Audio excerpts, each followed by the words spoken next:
What's up YouTube, this is Genesis 121 giving you guys an update on my aquarium build. So today is day 57, and as you're looking at my aquarium here, you're probably wondering the same thing as me. Where are your fish? Well, kind of had a issue that I've been running into, and that's preventing me from adding livestock to my tank. So basically what that is my nitrate levels have been so high that it wouldn't be a good idea for me to add fish to my tank. Right now, as from my previous videos, me telling you, my nitrogen cycle completed about a month ago, but I still been having high nitrate levels. I've done 2 partial water changes, 25% water changes spread out about a week apart. Trying to fix that issue, but still my nitrate levels are still at about 80 parts per million, which is really high. So only solution I have for that right now is that I'm probably going to do a very large water change. I'm placed an order, and as soon as my salt comes in, where I can get enough to actually drain my system and refill it enough with the amount of water that I need. That'll be my next step in trying to fix this issue. So other than that, I tried using this Instant Ocean natural nitrate reducer, and just did the instructions on that, and it basically said to dose that once a week, and I tried it for 2 weeks and didn't see any changes in that. So like I said, that's why I'm just going to do a major water change, and hopefully that'll fix my issue.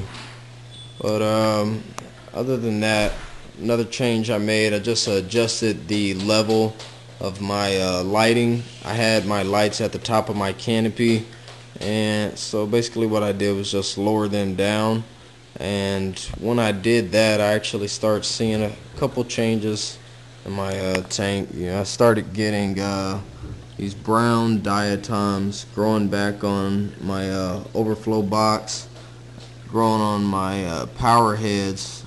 This brown diatom algae growing on those. But that's no biggie there. One issue that I've been running into with my nitrate levels being so high is that I started seeing GHA, which is a green hair algae, growing in my tank, both in starting in my refugium, and then now starting to see signs of it in my main display. As you can see there, some growing there on my rock, and some down there, as you can see, and then just other little places in the tank, just little spots where you can start seeing it come through.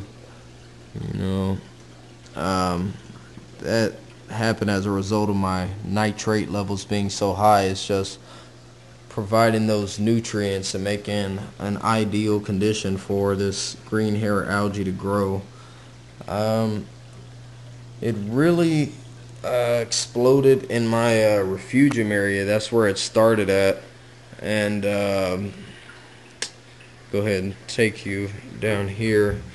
My refugium, my sump refugium, I had a small piece of chaetomorpha down there, and it basically got taken over and covered in GHA, so I had to toss that, and I started noticing algae growing there, and then I had algae growing on my walls, and started seeing a little bit of cyanobacteria growing in my sand down here in my refugium. I took out a lot of this green hair algae that was down here in my refugium area and scrubbed that out really good, cleared that out, and I know part of the reason why it had a very big explosion in my refugium area was my lighting.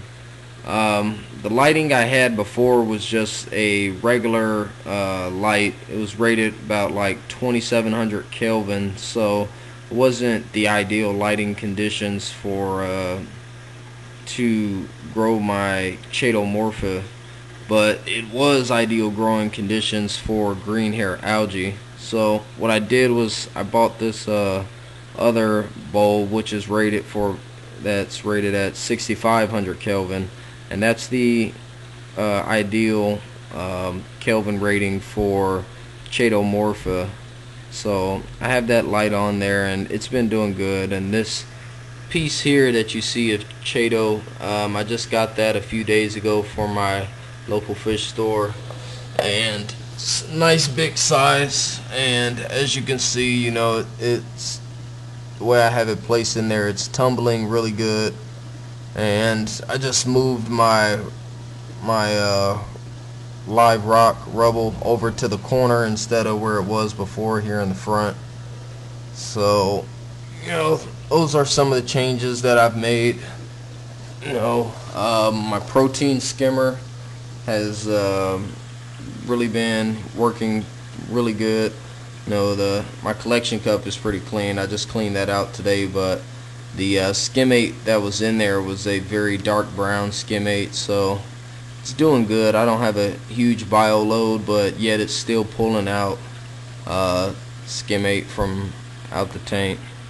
You know, so yeah, that's what I'm dealing with now. Just going through this process and trying to get these nitrate levels down. But as soon as I can fix that problem, I can actually start really enjoying this tank. It'll be 2 months here, and not having livestock in there is really killing me, but you know, rather do that than make the mistake of putting them in there and putting those fish in a bad situation. But I'll be giving you guys more updates. I'd like to just give a special thanks to all my new subscribers, and thank you for your support. I know a place where we will cry, but I'll wipe the tears from our eyes. All our fears will be alright, because all